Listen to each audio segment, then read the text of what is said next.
বিসমিল্লাহির রহমানির রহিম। আসসালামু আলাইকুম ওয়া রাহমাতুল্লাহ। প্রিয় শিক্ষার্থীরা, ওয়েলকাম টু মুমিনুরস টিচিং হোম। প্রিয় শিক্ষার্থীরা, এই ভিডিওটির মাধ্যমে আমরা নবম শ্রেণীর বিজ্ঞান বইয়ের 13 অধ্যায়ের 210 এবং 211 পৃষ্ঠা সম্পর্কে আলোচনা করব। ইতিপূর্বে এই অধ্যায়ের আরো দুইটি ভিডিও আলোচনা করা হয়েছে। তোমরা যারা এই অধ্যায়ের পূর্বে দুইটি ভিডিও না দেখে থেকেছো তারা পূর্বে ওই দুটি ভিডিও দেখে আসো, তাহলে ধারাবাহিকভাবে দেখলে তোমাদের অধ্যায়টি পড়তে সুবিধা হবে। তাই বাড়তি কথা না বাড়িয়ে চলে যাচ্ছি মূল আলোচনায়।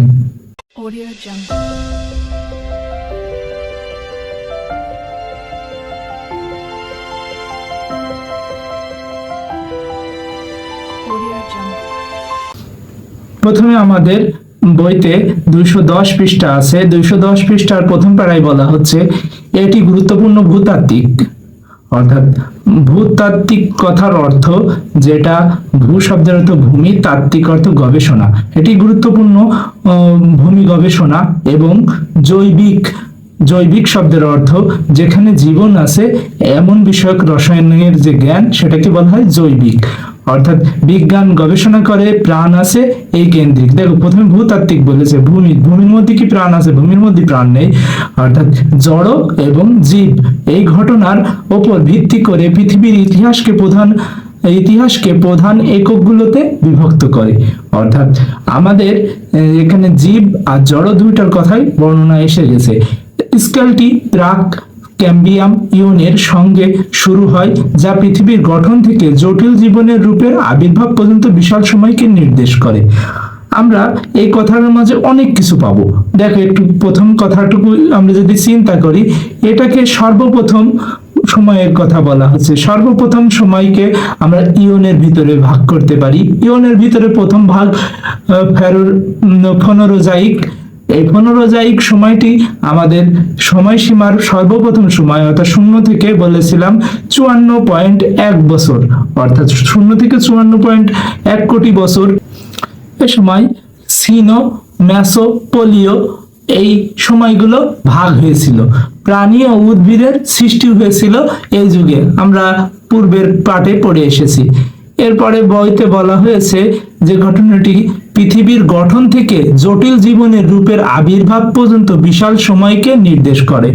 এইখানে জটিল কথাটার আমরা অর্থ স্বাভাবিক জটিল ভাবে নিলে বুঝবো না। এই লাইনটা বোঝানোর উদ্দেশ্য ছিল এই যে পৃথিবীতে যখন উদ্ভিদ বা প্রাণীর আবির্ভাব হয়, শুরুর উদ্ভিদ বা প্রাণী কেমন ছিল? এককোষী বা 2 কোষী, 3 কোষী, 5 কোষী এমন উদ্ভিদ বা প্রাণী ছিল। অর্থাৎ এরা কিন্তু শুরুতে বহুকোষী প্রাণীর আবির্ভাব ঘটেনি, অর্থাৎ সেগুলোর কোষ সংখ্যা ছিল কম, আর তাদের কোষের গঠন প্রক্রিয়া জৈবিক কার্যাবলীও ছিল কি প্রকৃতির সরল প্রকৃতির। সময়ের সাথে সাথে সময় যত দীর্ঘায়িত হয়েছে এই কোষের পরিমাণ বেড়েছে এবং তখন এদের পরিপাকতন্ত্রও চেঞ্জ হয়েছে এবং সরল থেকে জটিল প্রক্রিয়ায় এদের জীবনধারা অতিবাহিত হয়েছে। তাই বলা হচ্ছে জটিল জীবনের রূপের আবির্ভাব পর্যন্ত বিশাল সময়কে নির্দেশ করে। অর্থাৎ সরল থেকে জটিল পর্যায়ের পরিপাকতন্ত্র, জীবনতন্ত্র, তারপরে যদি আমরা রক্ত সংবহন তন্ত্র, কঙ্কাল তন্ত্র এই কথা বলি প্রাণীর ক্ষেত্রে, উদ্ভিদের ক্ষেত্রে কি প্রজনন, তারপরে উদ্ভিদের ক্ষেত্রে আমরা বলতে পারি বংশ বিস্তার, বিস্তরণ, এই ঘটনাগুলো সবই একটার সাথে একটা সম্পর্কিত। অর্থাৎ শুরুতে অনেক সরল প্রকৃতির ছিল সৃষ্টির শুরুতে এবং পরবর্তীতে তা অনেক জটিল রূপের হয়েছে, কিন্তু এর ভিতরে অনেক সময় চলে এসেছে। পরে বলা হচ্ছে প্রাক ক্যাম্বিয়ান যুগের শেষে ফনোরোজাইক ইয়নের শুরু। অর্থাৎ ইয়নটুকু আমরা আরেক হিসেবে বলতে পারি, ইয়নের ভিতর ফনোরোজাইক এই কথাটা বলা যায়। তোমাদের 208 পৃষ্ঠায় এটা উল্লেখ আছে, ছবিটা তোমরা চাইলে একবার দেখে নিতে পারো। এই ইয়নের পলিওজাইক মহাযুগের শুরুতে ক্যাম্বিয়াম যুগের বৈচিত্র্যময় সমুদ্রের জীবনের উত্থান ঘটে এবং পর্যায়ক্রমে গাছপালা ও প্রাণীদের ভূমিতে বিস্তরণ ও প্রাথমিক উভচর সরীসৃপ বিস্তার দ্বারা চিহ্নিত। অর্থাৎ আমরা যেটা আগেও জেনেছি, অর্থাৎ মহাবিশ্বের সৃষ্টি সম্পর্কে, বিগ ব্যাং থিওরি সম্পর্কে যখন একটু বলেছিলাম প্রথম ভিডিওয়, বলেছিলাম প্রাণীদের বা জীবের উদ্ভব কোথা থেকে হয়েছে, এটা পানি থেকে হয়েছে। পানির ভিতরে অ্যামাইনো অ্যাসিডের থেকে আমরা বলেছিলাম প্রাণী বা জীবের উদ্ভব ঘটেছে। এখন এই উদ্ভিদ বা প্রাণী কোন পানিতে ছিল? সমুদ্রের পানিতে ছিল। সর্বপ্রথম সমুদ্রের এক বিশাল সাম্রাজ্য তৈরি হয় এবং সেখান থেকে প্রাণী বা উদ্ভিদগুলো যখন প্রচুর পরিমাণে বেড়ে যায়, এদের ভিতর কিছু কিছু প্রাণী বা উদ্ভিদ তখন স্থলভাগে আসা শুরু করে, আসে যায়, অর্থাৎ একবার স্থলে একবার জলে। তখন এদেরকে বলা হয় উভচর। যেমন ব্যাঙ, সরীসৃপ, এই টাইপের কিছু প্রাণী আছে যারা স্থলে এবং জলে এখনো বাস করে। এরপরে কিছু প্রাণী এমন বৈশিষ্ট্যের হয়ে যায় যারা স্থলভাগে এসে দীর্ঘদিন থাকার পরে অভিযোজিত হয়ে যায় এবং তারা জলে যায় না, তাদেরকে বলা হয় স্থলজ উদ্ভিদ বা প্রাণী। এইভাবে পরবর্তীতে একটা সময় কেটে যায়, এটাও একটা সময়সীমার ব্যাপার। যে অংশটা পুরোটাই ছিল সমুদ্রে, তারা এখন স্থলে বসবাস করছে। এইভাবে প্রাণীর বৈচিত্র্য আসে। কিন্তু আমরা একটা জিনিস খেয়াল রাখবো, যেখানে বিজ্ঞান সঠিক কথা বলে কিন্তু কিছু মানুষ তার ব্যক্তিগত মতামত দিয়ে ভুল ধারণা দিচ্ছে যে মানুষের মাঝে, যে মানুষ সৃষ্টির রহস্যটাও তারা এই একই ক্যাটাগরিতে ফেলতে চায়। কিন্তু আমরা স্পষ্টত জানি যে সৃষ্টিকর্তা বলে কেউ একজন পরিচালক আছে। সে হিন্দু ধর্মের লোকরাও বিশ্বাস করে, মুসলমান ধর্মের লোকরাও বিশ্বাস করে, বৌদ্ধ ধর্মের লোকরাও বিশ্বাস করে। সবাই জানে যে সৃষ্টিকর্তা বলে আছে। কিন্তু নাস্তিক লোকরা বলে যে সৃষ্টিকর্তা বলে কেউ নেই। তাদের ধারণা হচ্ছে যে মানুষ এমন পোকামাকড় থেকে তৈরি হয়েছে বা তৈরি হয়েছে শিম্পাঞ্জি থেকে মানুষ। এই ধরনের ঘটনা তারা বর্ণনা করতে চায়। হতে পারে তারা শিম্পাঞ্জির থেকে হয়েছে সেই ধরনের মানুষরা, কিন্তু আমরা আমাদের সৃষ্টিকর্তা তৈরি করেছি, সেখান থেকে হয়েছি। আমাদের আদি পিতা মাতা সম্পর্কে পুরানো সব ধরনের ধর্মগ্রন্থে, সেই মুসলমানদের ধর্ম কি হিন্দুদের ধর্ম, সব ধরনের ধর্মগ্রন্থেই আছে যে আদম এবং হাওয়া থেকে আমরা সৃষ্টি হয়েছি। সৃষ্টির সর্বপ্রথম মানুষ ছিল আদম এবং হাওয়া। আদম ছিল ছেলে, আমাদের পিতা, এবং মা হাওয়া আমাদের মাতা ছিল। এখন চিন্তা করো, এখান থেকেই কি হয়েছে? মানুষের সৃষ্টি হয়েছে। তা না হলে এখানে একটা জিনিস কম্পেয়ার করার বিষয় আছে যে অন্যান্য প্রাণী যারা সমুদ্রের ভিতরে, আমরা একটু আগে পড়লাম, ইয়নে রয়েছে, তাদের ব্রেনের ধারণ ক্ষমতা আর মানুষের ব্রেনের ধারণ ক্ষমতার পার্থক্য রয়েছে। অর্থাৎ মানুষের স্মৃতিশক্তির গঠনমূলক কিছু বৈশিষ্ট্য রয়েছে যেগুলো অন্যান্য প্রাণী নেই। মানুষ সহজে একটা জিনিস যেভাবে কল্পনার জগতে নিয়ে যেতে পারে, অন্যান্য প্রাণীর ক্ষেত্রে সেই সক্ষমতার পরিমাণ খুবই কম। অন্যদেরও মনে রাখতে পারে। জানো, একটা গরু বা একটা তুমি যদি একটা গন্ডারের কথা চিন্তা করো, ও গন্ডারের যদি তুমি একটা বাড়ি মারো, ও দেখেছে আমৃত্যু তোমার গুঁতো মারার জন্য বা তাল মারার জন্য চেষ্টা করবে। এই ধরনের চিন্তা ভাবনা করে, কিন্তু তাহলে ওর স্মরণ শক্তি আমাদের চেয়ে বেশি। কিন্তু স্মরণ শক্তি বেশি হলেও কি একটা জায়গায় ওরা আমাদের চেয়ে পিছায় অন্যান্য প্রাণীরা, সেটা হচ্ছে ক্রিয়েটিভিটি। এই ক্রিয়েটিভিটিটা ভালো কাজে লাগানোর প্রয়োজন। যেমন ওই নাস্তিকদের মতো হওয়া যাবে না। অর্থাৎ যারা দিন ইসলাম বলে কথা না, তারা হিন্দু না, মুসলিম না, খ্রিস্টানও, তারা মানুষও না। এক কথায় তাদের মতো হওয়া যাবে না। তারা কি চাই? সৃষ্টিকর্তা থেকে সবাইকে দূরে ছাড়তে চায়, এমনকি মানুষ থেকে মানুষের দূরে সরিয়ে দিতে চায়। তারা বলে আমরা শিম্পাঞ্জি, থাক শিম্পাঞ্জিদের সাথে, মানুষের সাথে থাকিস কেন?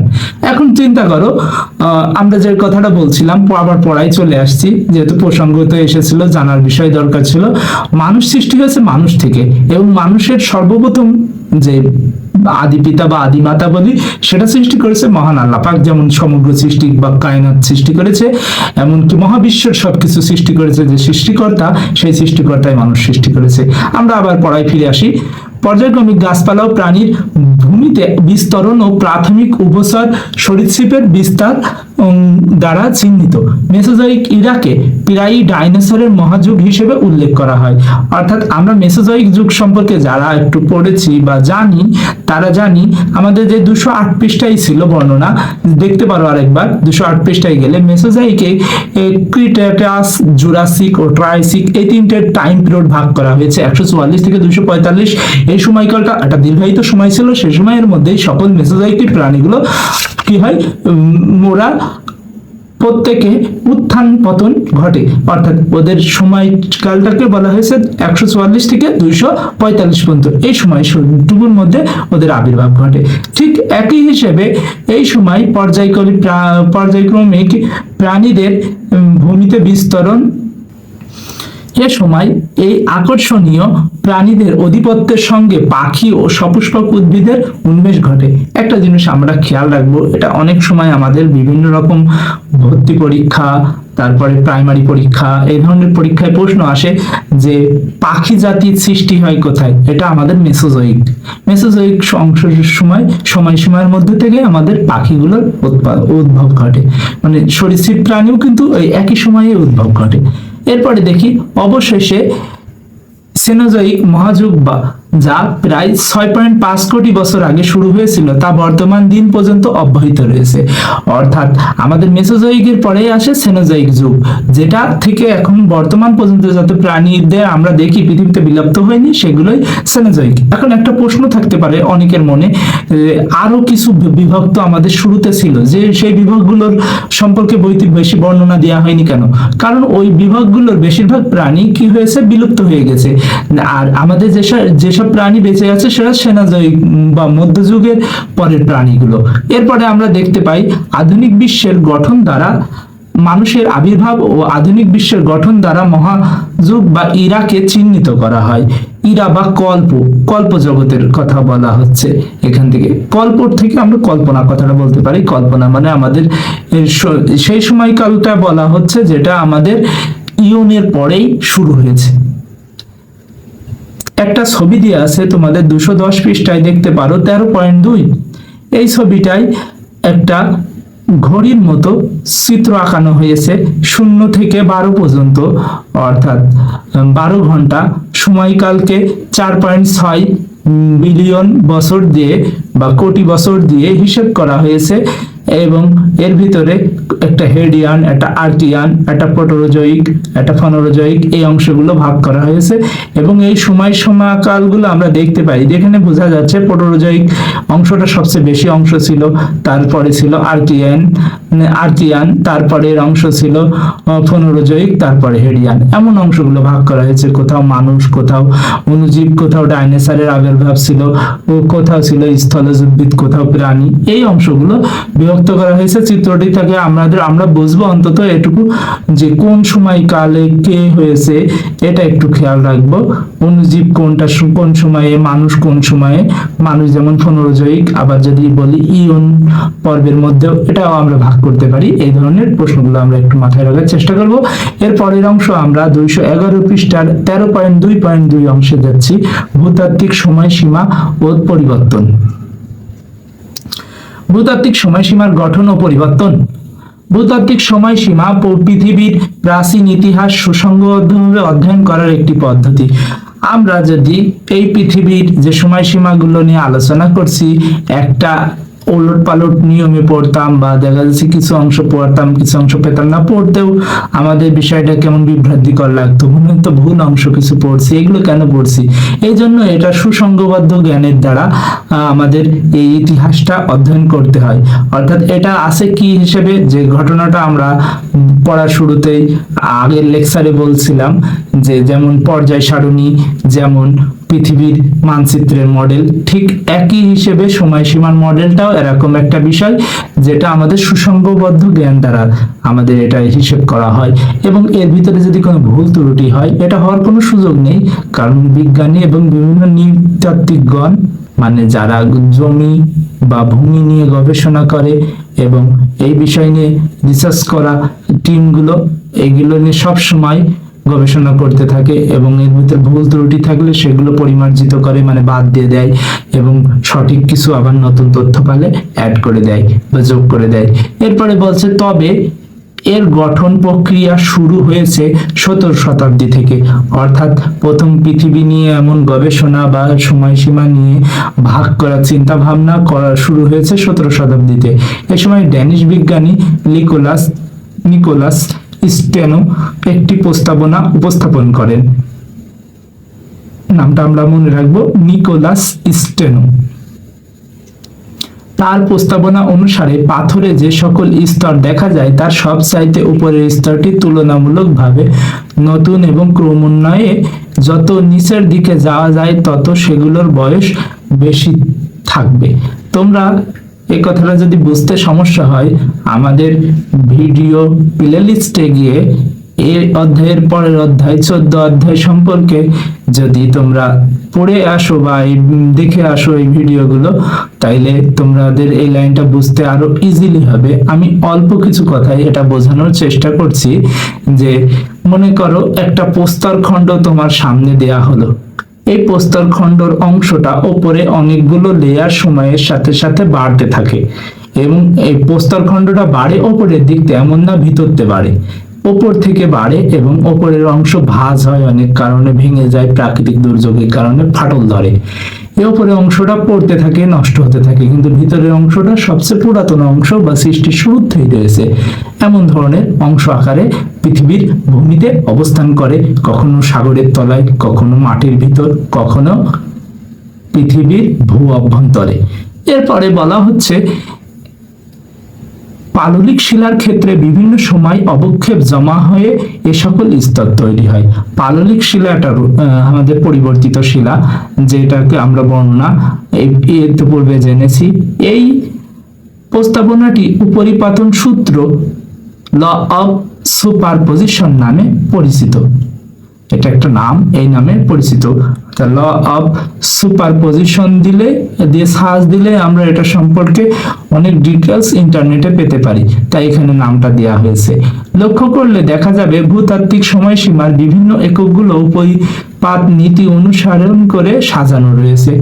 অর্থাৎ উপরিপাত কথাটা যদি আমি আরো একটু ডিটেলসে বলতে চাই, তাইলে মনে করো আমরা জানি পৃথিবীর বয়স নির্ণয় করা হয় বা কোনো বস্তুর বয়স নির্ণয় করা হয় আইসোটোপ দ্বারা। আইসোটোপ কাদের বলে? যেসব পদার্থের কি আছে ইলেকট্রন সংখ্যা এবং প্রোটন সংখ্যা একই কিন্তু ভর সংখ্যা ভিন্ন, অমন তারা পরস্পরের কি হয় আইসোটোপ। দুটো পদার্থের এমন যে ইলেকট্রন সংখ্যা আর প্রোটন সংখ্যা একই থাকলে এবং ভর সংখ্যা ভিন্ন থাকলে পরস্পরের আইসোটোপ বলে। এই ধরনের পদার্থগুলোকে তেজস্ক্রিয় ভাঙন দ্বারা বা রেডিয়েশনের মাধ্যমে এদের অর্ধায়ু নির্ণয় করা হয় এবং অর্ধায়ু নির্ণয় করতে পারলে সেখান থেকে বয়স নির্ণয় করা সম্ভব। বিজ্ঞানীরা করতে পারে। এবার শুধু বিজ্ঞানীরা না, তোমরাও ইন্টারমিডিয়েটে যখন উঠবা, অর্থাৎ আছে কি 12 ক্লাস, তখন তোমাদের এই টপিক নিয়ে বিভিন্ন ধরনের অর্ধায়ুর অঙ্ক করা লাগবে, তোমাদের সিলেবাসও তখন যুক্ত হয়ে যাবে। লক্ষ্য করলে দেখা যাবে ভূতাত্ত্বিক সময়সীমার বিভিন্ন এককগুলো উপরিপাত নীতি অনুসরণ করে সাজানো হয়েছে। অর্থাৎ এটা কি করা হয়েছে, ওই যে শিলার এক একটা স্তর ভাঙা হয়েছে এবং সেগুলোর বয়স হিসেব করা হয়েছে। সেই বয়স হিসেবে আমাদের ওই যে 13.2 যে ছবিগুলো আমরা ছবিটা দেখলাম, ছবির সময়গুলো ভাগ করা হয়েছে, যেমন ঘড়ি কাঁটার ভাগে ওই ভাগ করা হয়েছে শিলার স্তরের থেকে। যখন বয়স নির্ণয় করা হয়েছিল তখন এক একটা শিলার স্তরের সময়টাকে এক এক রকম নির্ণয় করা হয়েছে। একদম শেষ বা মাঝ পর্যায়ের দিকের থেকে যে শিলার কোনো পরিবর্তন হয়নি, ওই শিলাটাকে ইতপূর্বে একদম শুরুর শিলা ধরা হয় এবং উপরের স্তরটাকে আমাদের ধরা হয়। তোমাদের বইয়ের 208 পৃষ্ঠায় গেলে দেখতে পাবে, যেটা পর্যায়ের অংশ মেঘালয়ান বা নার্থিগ্রিপিয়ান বা গ্রিনল্যান্ডিয়ান, এই ধরনের শিলার অংশ ধরা হয়। এরপরে আমরা যদি আরেকটু এক কথায় বলতে চাই, সিনোজাইক গুলো শেষের অংশ আর শুরুতে ফেনোরোজাইক অংশ, এমন ভাবে দুইটি অংশে ভাগ করে বলতে পারি। এইভাবে ভাগ করে পৃথক করা হয়।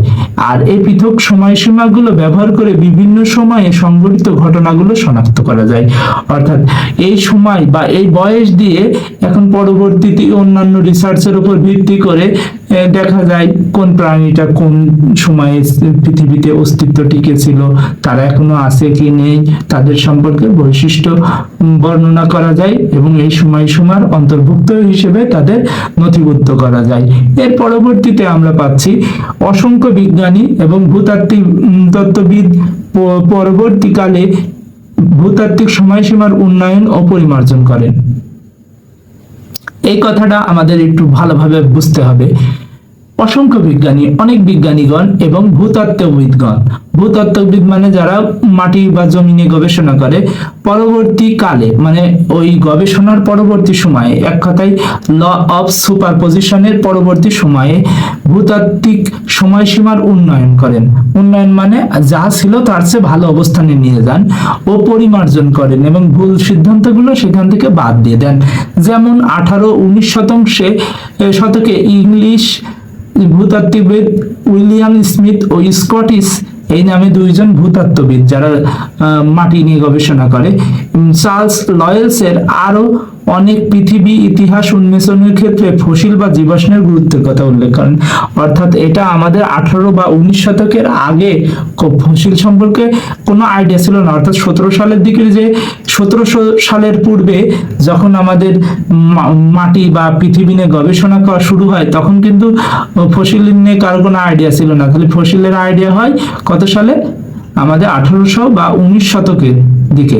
এরপরে বলা হচ্ছে শিলার বিভিন্ন স্তরের প্রাপ্ত জীবাশ্ম অতীতের বিভিন্ন সময়ে প্রাণীর অস্তিত্ব ও ধরন নির্দেশ করে। এই কথাটাই ইঙ্গিত করেছে তোমাদের বোঝাতে যে জীবাশ্ম কি হয়। জীবাশ্ম হচ্ছে গিয়ে এমন একটা অংশ, জীবাশ্ম কথাটা আমরা যদি ভেঙে ফেলি তাহলে পাবো এর মধ্যে জীবের অংশ। অর্থাৎ যে ওই কথা চিন্তা করো, যখন পৃথিবী ছিল বাষ্পীভূত, অর্থাৎ পৃথিবীর ভিতরে ছিল গ্যাস। এই গ্যাস কি করে? প্রতিনিয়ত বিক্রিয়া করতে থাকে এবং পৃথিবীর ভিতর যে ম্যাগমা ছিল এই ম্যাগমা গুলো জ্বলতে থাকে।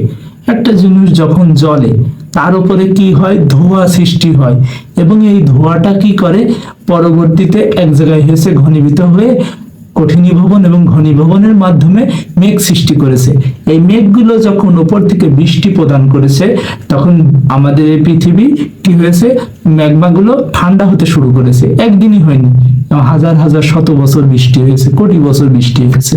এবং এই মাটি তখনও সৃষ্টি হয়নি, প্রথমে শিলা তৈরি হয়েছে, পরবর্তী মস সহ বিভিন্ন অণুজীব, অ্যাজিটোব্যাকটেরিয়ার মতো অণুজীবগুলো যখন মাটি থেকে, এই শিলা থেকে মাটি পরিধান করেছে, তখন আস্তে আস্তে স্থলভাগের মানটা বা প্রক্রিয়াটা আমরা পেয়েছি।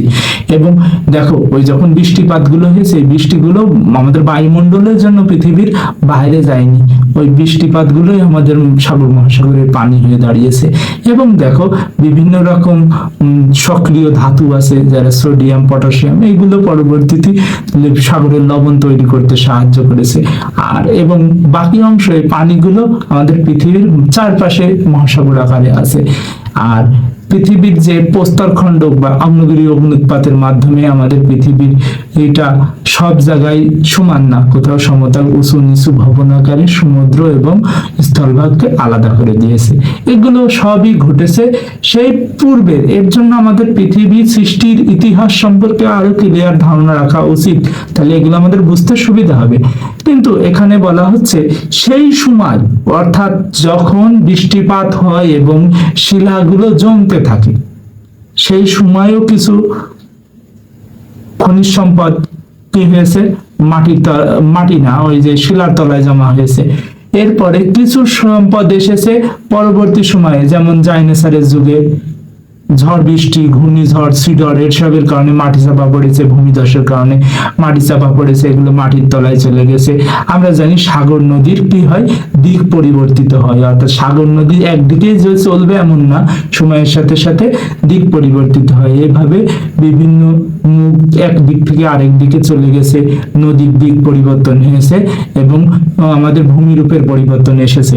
আর যখন এই ধরনের পরিবর্তনগুলো এসেছে, তখন কি হয়েছে? ওই যে অনেক প্রাণী ওর নিচে চাপা পড়ে গেছে, মারা গেছে। ওইভাবে বড় বড় প্রাণীও মারা গেছে, ছোট বড় প্রাণী, তাদেরকে ডায়াটম বলে। এই যে চাপা পড়া প্রাণীগুলো বা উদ্ভিদও কিন্তু সে জীবের মধ্যেই পড়ে। কিছু উদ্ভিদও পড়েছে যেগুলো পরবর্তীতে কয়লা হয়ে গেছে এবং ওর ভিতরে আমাদের হীরার খনি পাওয়া যায়। ডায়াটমের মধ্যে মানিক, জহরত, হীরা, তারপরে সোনা, এই টাইপের জিনিসগুলো পাওয়া যায়। তা এগুলো বেশিরভাগ পাওয়া যায়। বর্তমান সময়ে এগুলো লক্ষ্য করা যায় যে সাগরের মাঝে অনেক সময় দ্বীপ জন্মা দেয়, সেই দ্বীপের ভিতরে আমরা এই ধরনের খনি অনেক সময় পেতে পারি। এই ধরনের কথা এখানে বলানোর চেষ্টা করা হয়েছে যে জীবাশ্ম বলতে ওই ধরনের উদ্ভিদ বা জীবের অংশ বোঝায় যেটা প্রাচীনকালে পৃথিবীতে অবস্থান করত, কিন্তু বর্তমান সময়ে তারা নেই, কিন্তু তাদের অংশ বিশেষ পাওয়া গেছে। এতটুকু কথা আমরা ক্লিয়ার করে মনে রাখার চেষ্টা করবো। মানে অতীতে ছিল, বর্তমানে নেই, কিন্তু তার দেহের অবশ্যই অংশ বিশেষ পাওয়া গেছে বলে তাকে জীবাশ্ম বলে। এরপরে বলা হচ্ছে এই ধারণা থেকে ভূতাত্ত্বিক সময়সীমার প্রাথমিক কাঠামো গঠিত হয়। পরবর্তীকালে বিংশ শতাব্দীর শুরুর দিকে তেজস্ক্রিয়তা আবিষ্কৃত হয়। আবার এই কথাটা আমি রিপিট যাই 1700 দিকে আমাদের কি হয়, মাটি নিয়ে গবেষণা হয়, এবং 19 শতকের দিকে কি হয়, পরবর্তীতে আমাদের আবিষ্কৃত হয় জীবাশ্মের কথা, এবং তার পরবর্তী সময়ে আবিষ্কৃত হয় যেটা সবচেয়ে গুরুত্বপূর্ণ বিষয়, সেটা হচ্ছে তেজস্ক্রিয়তা। এবং এই তেজস্ক্রিয়তার কারণে আমরা পৃথিবীর বয়স নির্ণয় করতে পারি। তেজস্ক্রিয় দিয়ে যখন পৃথিবীর বয়স নির্ণয় করতে পারলো, বিজ্ঞানীরা তো অবাক সবাই, যে কত আমাদের অজানা তথ্যগুলো তখন পৃথিবীর মানুষের কাছে তখন উপস্থাপন করতে পারে। এর পরবর্তীতে বিভিন্ন শিলা বা খনিজ জীবাশ্মের বয়স বের করার ক্ষেত্রে ইউরেনিয়াম, কার্বন, স্ট্রনশিয়াম ইত্যাদি মৌলের তেজস্ক্রিয় আইসোটোপের তেজস্ক্রিয়তা ও রূপান্তর পর্যবেক্ষণ করা হয়। অর্থাৎ এগুলো মৌলিক পদার্থ পৃথিবীতে দীর্ঘদিন মানুষের একটা রহস্যের কারণ হয়েছিল, এবং এগুলোর বয়স নির্ণয় করে বোঝা যায় যে এগুলো কবে পৃথিবীতে এসেছে। কিছু কিছু মৌলিক পদার্থ কিন্তু পৃথিবীর ছিল না, যেগুলো ওই যে অনেক সময় অ্যাস্ট্রোনট বা পৃথিবীর বাইরের কোনো অংশ এসে পৃথিবীর সাথে ধাক্কা খাওয়ার কারণে, আঘাত খাওয়ার কারণে পৃথিবীর ভিতরে বায়ুমণ্ডলতে পুড়তে কিছু অংশ বেশি এসে পৃথিবীতে পড়েছে। এমন কিছু মৌলিক পদার্থ আছে যেগুলো পৃথিবীর বাইরের, সেগুলো পৃথিবীর জন্য অবশ্যই আলাদা, এবং পৃথিবীর ভিতরের মৌলিক পদার্থগুলো যেগুলো আমাদের অনেক হিসেবে বাইরে ছিল, যেমন ইউরেনিয়াম বা লিথিয়াম, এই ধরনের মৌলিক পদার্থগুলো সম্পর্কে আমাদের বিজ্ঞানীরা গবেষণা করতে পেরেছে। আর এদের বয়স নির্ণয় করলে খুব সহজেই বুঝতে পারা গেছে এগুলো কোথায় পাওয়া গেছে এবং কোন স্থানে কোন সময়ে পাওয়া গেছে, এই সময়সীমার নথিভুক্ত করা সম্ভব হয়েছে। আর ফলে ক্রমাগত সংশোধন এবং নতুন তথ্য যোগ হয়ে ভূতাত্ত্বিক সময়সীমা বর্তমান রূপ ধারণ করেছে। এই প্রক্রিয়া এখনো চলমান, ভবিষ্যতে আরো নতুন গবেষণা প্রযুক্তি উন্নয়নের মাধ্যমে এটি আরো অনেক তথ্য যুক্ত হবে। এখন চিন্তা করো, এই জিনিসটা এখনো চলমান, অর্থাৎ এটা এখনো গণনা চলছে, এই ধরনের হিসাব চলছে। ভূতাত্ত্বিক এবং গবেষণাবিদরা এটা নিয়ে গবেষণা করতে আছে। এর ভিতরে কোনো ভুল ত্রুটি হলে সেটা বাদ দিয়ে দেওয়া হবে সে অংশটুকু, এবং নতুন কিছু অংশ পেলে সেটা আবার কি হবে, এই সময়সীমার ভিতরে যোগ করে দেওয়া হবে। ভূতাত্ত্বিক সময়সীমা অধ্যয়ন করে বিজ্ঞানীরা পৃথিবীর অতীত সম্পর্কে বিভিন্ন তথ্য উন্মোচন করতে পারে। একজন মানুষের পক্ষে শুধু একটা যুগ নিয়ে গবেষণা বা রিসার্চ করা সম্ভব নয়, কিন্তু দেখা যাচ্ছে এগুলো রিসার্চ যদি ডাটাগুলো সংরক্ষিত থাকে, সহজেই একটা বিষয় সম্পর্কে মানুষ জানতে পারে, এবং সেটা দিয়ে অনেক ব্যাপক তথ্য একজন গবেষকের অনেক সাহায্য করে। যেসব মানুষ ক্রিয়েটিভ, অর্থাৎ পৃথিবী নিয়ে ভাবে, চিন্তা করে, যে যার পজিশনে আছে, এমন না সবাইকে বিজ্ঞানী হতে হবে। একজন ডাক্তার, তার ডাক্তারি বিষয় নিয়ে গবেষণা করতে পারে। একজন ইঞ্জিনিয়ার, সে ক্রিয়েটিভ হলে কি করে যে আরো সুন্দর স্ট্রাকচার গঠন করা যায়, কিভাবে প্রেজেন্টেশন করা যায়, এটা করতে পারে। একজন রিক্সা চালক পর্যন্ত তার জীবনটাকে আরো সহজ করতে পারে, অন্যের উপকারে আসতে পারে, এমন চিন্তা ভাবনা হয় শুধুমাত্র সৃজনশীলতার কারণে। যে সেই সৃজনশীলতার মানে এমন না সৃজনশীল প্রশ্নলিকা, এই সৃজনশীলের অর্থ হচ্ছে ক্রিয়েটিভিটি। তোমার ভিতরে নতুন কিছু গড়ার স্বপ্ন কতটুকু আছে এর উপর ডিপেন্ড করে। এখন দেখো, তাই এই ধরনের মানুষগুলোকে যদি কিছু তথ্য প্রদান করা হয়, তারা খুব সহজে এই জিনিসটা আয়ত্ত করে নিতে পারে, তাদের গবেষণায় অনেকটাই সহজ হয়। এছাড়াও জীবনের বিবর্তন শনাক্ত করতে পারে। অর্থাৎ জীবনের বিবর্তন বলতে এখানে বলা হচ্ছে যে এক রূপ থেকে অন্য রূপে রূপান্তরিত। একটা বই যখন তোমাদের আগের পার্ট আলোচনা করার সময়, অর্থাৎ 208 এবং 209 পৃষ্ঠা আলোচনা করার সময় দেখানো হয়েছিল, এই বইটা দেখো এখানে বোঝাচ্ছে শিম্পাঞ্জি থেকে মানুষ হয়ে গেছে। এমন ধরনের কিছু ভুল তথ্য, কিছু সংযোজন হয়েছে, কিছু হয়েছে সঠিক তথ্য। এখন এটা ভুল তথ্য না, এটা আসলে একজনের মতবাদ, ফ্যাক্ট মানে কি, যে এই ঘটনাটা পৃথিবীতে ঘটছে। আর একটা থিওরি মানে যেটা আমরা বলি বা পেশ করি, পরীক্ষালব্ধ জ্ঞান এবং থিওরির মধ্যে আকাশ পাতাল তফাৎ। সৃষ্টিকর্তা আল্লাহ পাক কোরআনের ভিতরেও বলছে কি জানো, যে তোমরা সেটা বিশ্বাস করো যেটা আসলেই আছে, আসলেই ঘটে, এবং যার প্রমাণ অস্তিত্ব কি পাওয়া যায়, সৃষ্টি জগতের মাঝে পাওয়া যায়। অর্থাৎ মতবাদ বা থিওরি বিশ্বাস করতে বারণ করেছে। এখানে থিওরি বিশ্বাস করা যায় যে ক্ষেত্রে যে থিওরির ফ্যাক্ট আছে, যে ফ্যাক্টের থিওরি শুধু আছে বা নেই তাতে কোনো ডিপেন্ডেবল না। ফ্যাক্ট আমরা সবসময় বিশ্বাস করব, কিন্তু থিওরি সেগুলো বিশ্বাস করবো যেগুলো ফ্যাক্ট আছে, তাছাড়া থিওরি আমরা বিশ্বাস করব না। পরবর্তীতে বলা হচ্ছে এখানে এছাড়াও জীবনের বিবর্তন শনাক্ত করতে পারে, অর্থাৎ ব্যাপক বা গণ বিলুপ্তি শনাক্ত করতে পারে, মহাদেশগুলো স্থানান্তর বুঝতে এবং আগ্নেয়গিরির অগ্নুৎপাত, উল্কাপিণ্ডের প্রভাব মতো প্রাকৃতিক শক্তির প্রভাব পরীক্ষা করতে পারেন। ভূতাত্ত্বিক সময়সীমা বৈশ্বিক ঘটনাগুলোর ভেতর সম্পর্কগুলোর জানার জন্য এবং ঘটনাগুলো বোঝার জন্য একটি গুরুত্বপূর্ণ হাতিয়ার হিসেবে কাজ করে। জীবাশ্মবিদ ও ভূতত্ত্ববিদ এবং অন্যান্য বিজ্ঞানীদের পৃথিবীর সমৃদ্ধ ইতিহাসের পাঠোদ্ধার করতে সাহায্য করে। অর্থাৎ যারা এই বিষয়ে গবেষণা করে, শুরুতেই বলেছি, তাদেরকে অনেক তথ্য দিতে সাহায্য করে। কিন্তু একটা জিনিস খেয়াল রাখতে হবে, এগুলো পাঠ করার উদ্দেশ্য এই ছিল, আজকে 210 ও 211 পৃষ্ঠা থেকে আমরা এতটুকু ধারণা লাভ করতে পারি যে কিভাবে এই সময় সীমা নীতিটা ভাগ করা হয় এবং এর প্রয়োজনীয়তা। আসলে আমাদের মতো স্টুডেন্টের একাডেমিক পড়ার ক্ষেত্রে কি হয়, এগুলো কাজে লাগে, কিন্তু যারা এই নিয়ে গবেষণা করে সেই টিম বা দলের জন্য এটা অনেক কিছু। অর্থাৎ এই লেখাগুলো পড়া উদ্দেশ্য না, এগুলো থেকে যে ফল পাওয়া যায়, অর্থাৎ কি, একটা সাপোজ একজন ঝিনুক নিয়ে গবেষণা করে, তার ঝিনুকের একটা জীবাশ্ম পেল, তার জন্য সেটা অনেক ইন্টারেস্টিং বিষয়। যে একজন দেখা যাচ্ছে গিয়ে বাঘের চামড়া নিয়ে গবেষণা করে, সে তার গবেষণার জন্য দেখা যাচ্ছে গিয়ে হরিণের চামড়া পেলো, চামড়া তো চামড়াই হয়, তার গবেষণার জন্য অনেক উপকারী। এই জন্য আমরা এটা বুঝতে পারলাম আজকের পাঠ দ্বারা যে আমাদের ভূতাত্ত্বিক সময়সীমা গঠন ও পরিবর্তন কিভাবে হয় এবং এর প্রয়োজনীয়তাটুকু কতটুকু। এই ধরনের অনেক সময় যে প্রশ্ন থাকলে, পরীক্ষা তো এখন তোমাদের মূল্যায়ন পদ্ধতিতে হয়, দেখা যাচ্ছে গ্রুপ ওয়ার্ক দিলে স্যার এই বিষয়ে দিতে পারে কিছু প্রশ্ন, কিন্তু তোমরা এর উত্তর দিতে গেলে সবসময় খেয়াল রাখবে যে এর সময়সীমা একটা অংশ, আর এটা নিয়ে এর উপকারিতা বা প্রয়োজনীয়তা আর একটা অংশ, এই দুটো অংশ সমন্বয় করে উত্তর দেওয়ার চেষ্টা করবে। আজকের ভিডিও 210 এবং 211 পৃষ্ঠায় নিয়ে আড়াই পর্যন্ত আলোচনা ছিল। 212 এবং 213 পৃষ্ঠা নিয়ে পরবর্তী ভিডিও তোমাদের সামনে আবার আসা হবে।